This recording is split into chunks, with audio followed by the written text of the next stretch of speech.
سلام به روی ماهتون دخترها، سحر قورچیان هستم و اینجا بافتنی قشنگ است و یه هدبند قشنگ داریم. خیلی راحته، خیلی قشنگه، کاربردیه و مناسب عزیزان مبتدی هستش. مرحله به مرحله بافتم و توضیح دادم. در انتها هم برای عزیزان حرفه‌ای نقشه گذاشتم.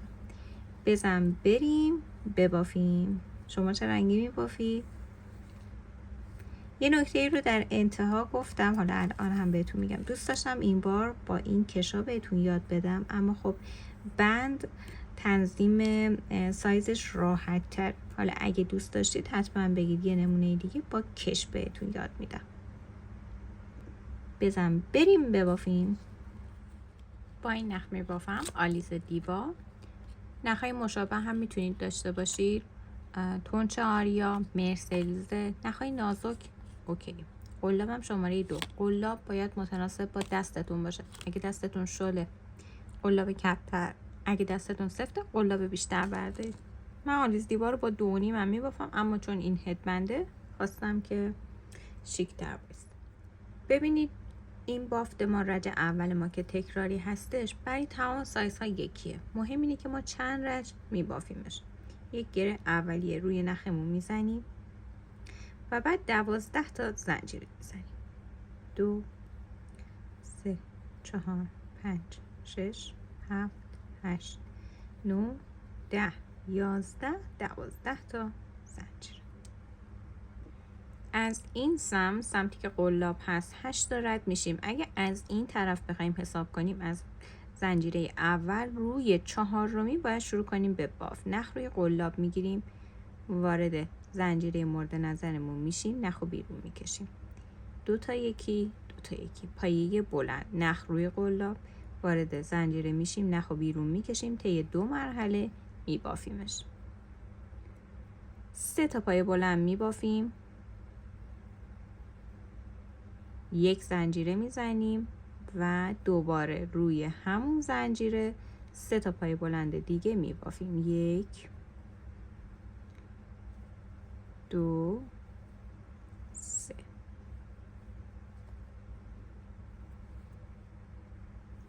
رژه اول ما تموم شد. 1 2 3 4 5.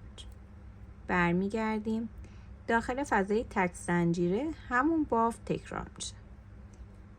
1 2 3 پایه بلند، 1 زنجیره، 3 پایه بلند، 1 2 و 3.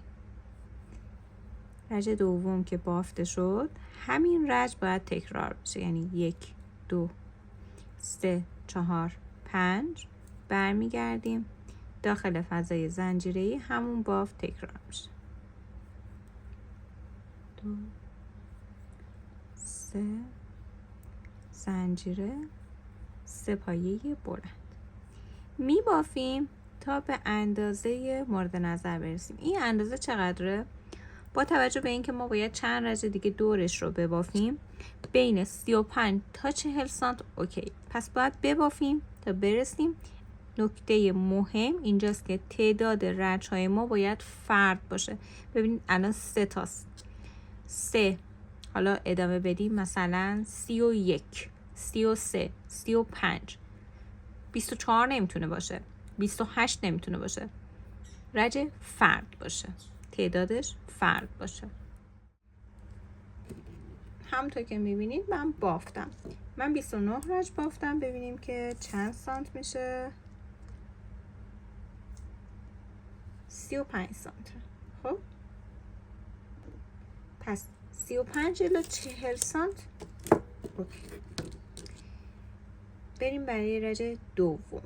رج دوم 1 زنجیره میزنیم همینجا سر اولین پایه بلند از این سمت، یعنی آخرین پایه بلند این طرفی. 1 پایه کوتاه میبافیم، وارد میشیم، حلقه نخ رو بیرون میکشیم، نخ میگیریم، از هر 2 تا رد میکنیم. 2 تا زنجیره میزنیم، میریم داخل فضای زنجیره، 1 پایه کوتاه.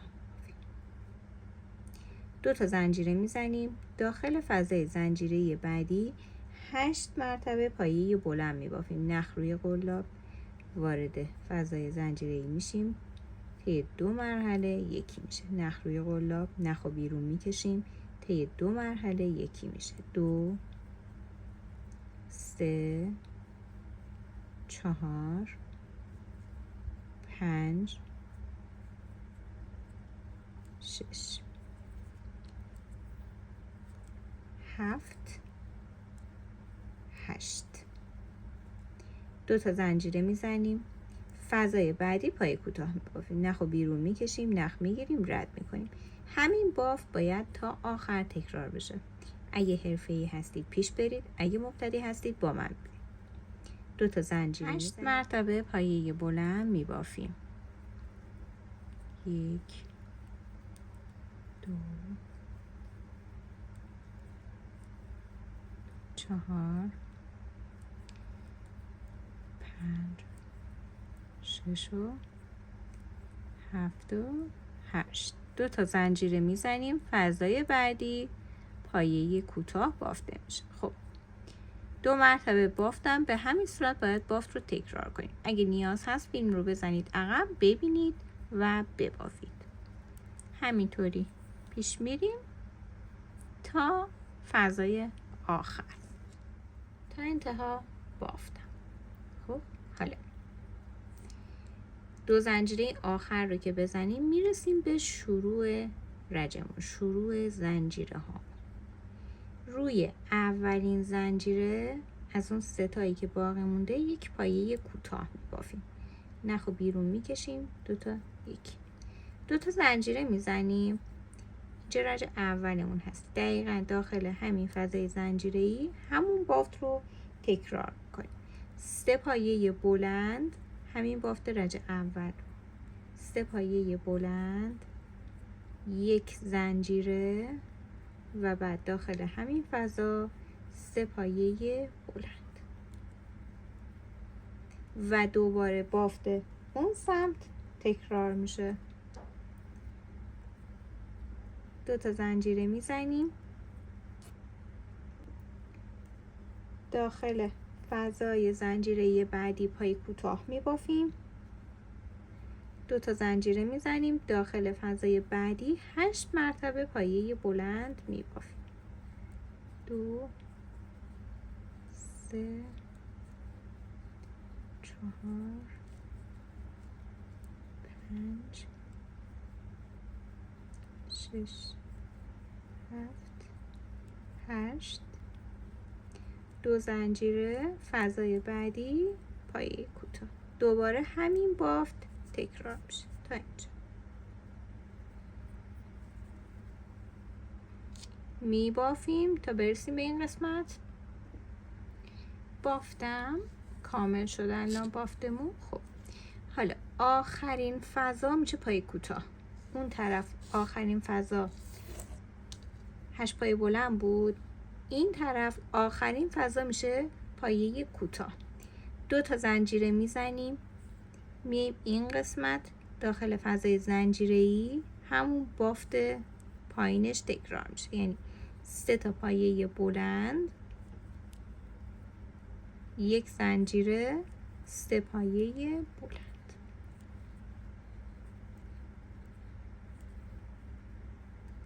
دو تا زنجیره میزنیم، میایم سر این پای کوتاهی که بافتیم بست میزنیم، وارد میشیم، نخو بیرون میکشیم، نخو از حلقه رد میکنیم تا اینجا. رج سوم 4 تا زنجیره میزنیم، میشه 1 پایه بلند، 3 زنجیره و 1 زنجیره، پس شد 4 تا زنجیره. فضای 2 زنجیره‌ای رد میشه، میرسیم به پای کوتاه. سر پای کوتاه 1 پایه بلند میبافیم، 1 زنجیره میزنیم. حالا میایم روی این 8 تا، 1 پایه بلند میبافیم، 1 زنجیره میزنیم، پایه بلند، 1 زنجیره، پایه بلند، 1 زنجیره. همینطور ادامه میدیم.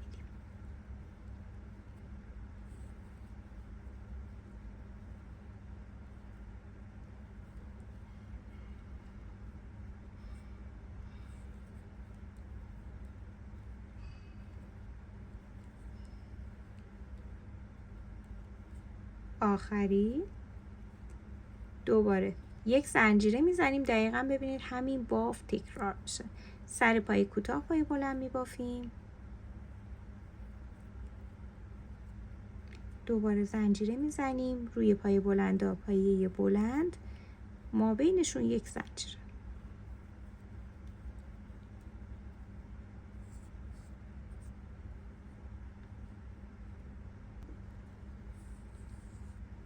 به همین شکل باید ادامه بدیم. این پای بلندها یادتون نره. بافتم، رسیدم به این قسمت. خب اینجا هم ببینید این پای کوتاهی که بافتیم روش پای بلند میبافیم، یک زنجیره میزنیم. حالا میرسیم به این قسمت. مثل همونه، اینجا 8 تا پایه بود، اینجا 6 تا. تکرار میکنیم. پایه بلند، زنجیر، پایه بلند، زنجیر.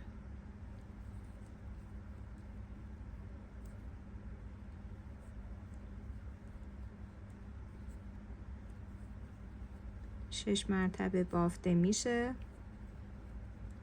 و بعد زنجیره میزنیم. دوباره اینجا پای کوتاه داریم، پای بلند روش میبافیم، زنجیره میزنیم.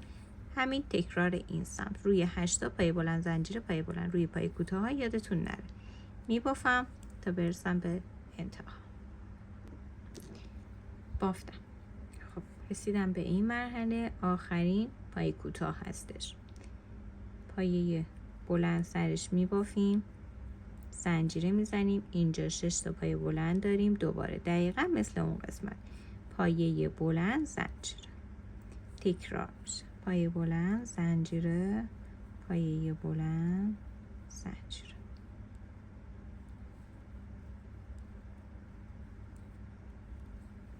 شش مرتبه بافته میشه.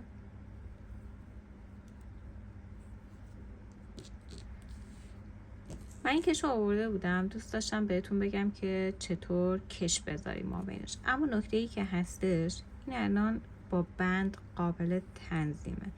اگه کش بذاریم داخل بافت، دو تا سرش رو به هم وصل کنیم، باید دقیقاً اندازه دور سر باشه. اگه دوست داشتید طریقه وصل کش رو عین بافت بهتون بگم، حتما بهم بگید. یک بار دیگه این آموزش رو براتون تکرار میکنم. خیلی باحاله. من دوست دارم اونطوری، اما خب میگم دیگه سر اندازه گفتم که حالا با بند بگم. در انتها زنجیره میزنیم، میرسیم به این 4 زنجیره اول. سر سومین زنجیره بست میزنیم، نخو بیرون میکشیم، از حلقه‌ای که روی قلابه رد میکنیم. یک زنجیره میزنیم و پایه کوتاه میبافیم داخل همین یک زنجیره‌ای که باقی مونده. اینجا پایه کوتاه،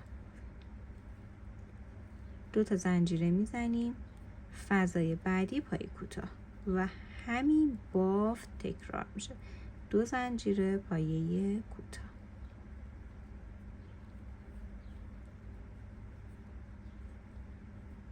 حالا ما همینطور این بافت رو تکرار میکنیم تا برسیم به این تک پایه بلند.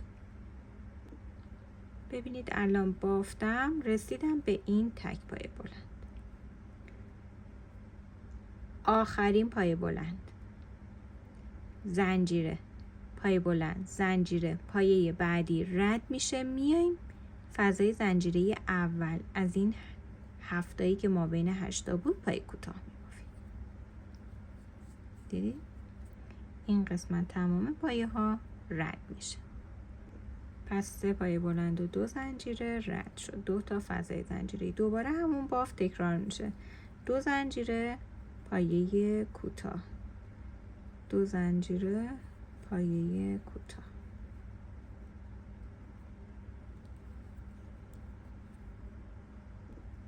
دوباره میرسیم به این قسمت. ببینید مشخصه دیگه، بین 2 تا دسته هستش. این پایه ها رد میشه. اینطوری هم بگم که 2 تا فضای زنجیره‌ای رد میشه، میایم بعدی. آره، پایه کوتاه، 2 زنجیره، پایه کوتاه. حالا میبافیم همینطور دیگه، میبافیم. هر کدوم از اینا باید رد بشه، اما اینجا رد نمیشه. این قسمت که کنار هستش رد نمیشه. اونو میبافم، همه رو بافتم، رسیدیم به پای بلند این کناره، همه رو بافتم. خب حالا که به اینجا رسیدیم 2 تا زنجیره میزنیم، قبلش پای کوتاه میبافیم، 2 تا زنجیره میزنیم، بعدش پای کوتاه میبافیم. این قسمت دیگه مثل همینه، فقط یه نکته ای هست، 2 زنجیره پای کوتاه، 2 زنجیره پایه کوتاه. ما اینجا 6 تا پای بلند. وقتی که رسیدیم به پایه سوم، الان میخوایم داخل فضای زنجیره بعدی پای کوتاه بزنیم. پای کوتاه رو میزنیم یا اینکه بزنیم شروع کنیم به زنجیره زدن. حالا به اندازه 25 سانت زنجیره میزنیم که تقریبا 60 تا 70 تا میشه. من الان 60 تا زنجیر زدم، شد 25 سانت. این سمت روی زنجیره ها هستش. اولین زنجیره رد میشه، برمیگردیم سمت پشتش، مثل کوکه، میبینید؟ وارد میشیم، نخو میگیریم، بیرون میکشیم، دوباره بست میزنیم، بعدی همین کار رو تکرار میکنیم، رد میشیم، نخو میگیریم، بیرون میکشیم، رد میکنیم.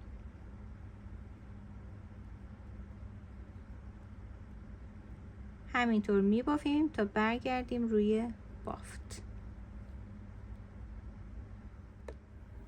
به این صورت میرسیم همین فضا یک پایه کوتاه اینجا میبافیم و ادامه میدیم. 2 تا زنجیره پایه کوتاه، 2 تا زنجیره پایه کوتاه، 2 زنجیره، میرسیم به پای بلنده، تک پای بلنده، قبلش پای کوتاه، 2 زنجیره، بعدش پای کوتاه و دوباره مثل اون سمت ادامه میدیم.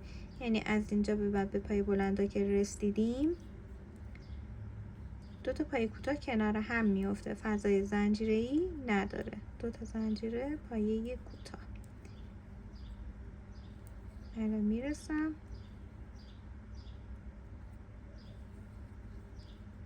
2 تا زنجیره، آخرین پای کوتاه، به پای بلنده که رسیدیم این دو فضای زنجیره‌ای رد میشه، میریم بعدی رو پای کوتاه. خب حالا ببینید به این شکل شد. این بند دیگه اینجا خودش موند. حالا میتونید بند رو هم بلندتر در نظر بگیرید، اما دیگه معمولیش هم 25 سانته.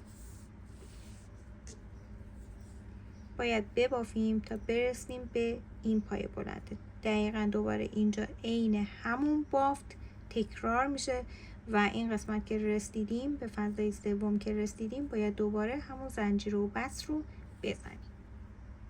شما که تا اینجا پیش اومدی پس دستت راه افتاده، کاملا متوجه شدی.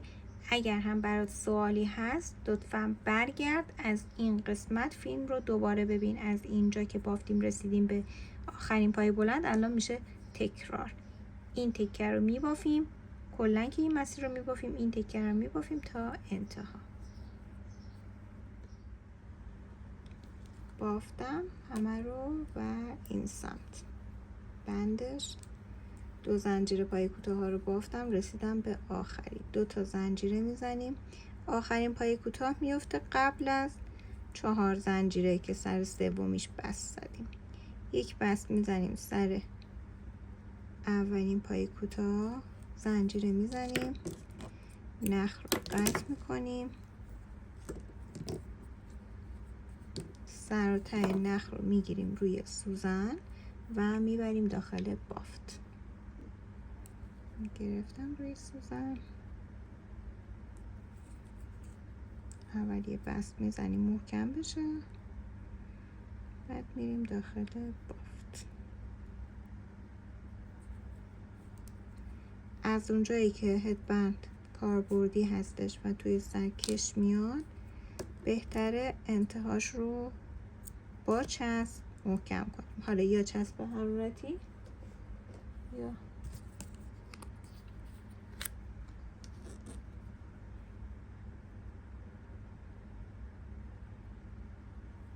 خیلی کم.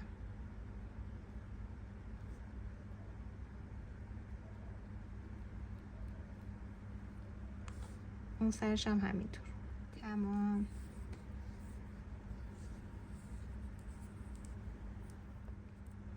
سه تا دستبند تمام. حتما برای فروش تو رنگ‌های مختلف ببافید، طیف رنگی قشنگی ببافید، خوشگل و ناز میشه.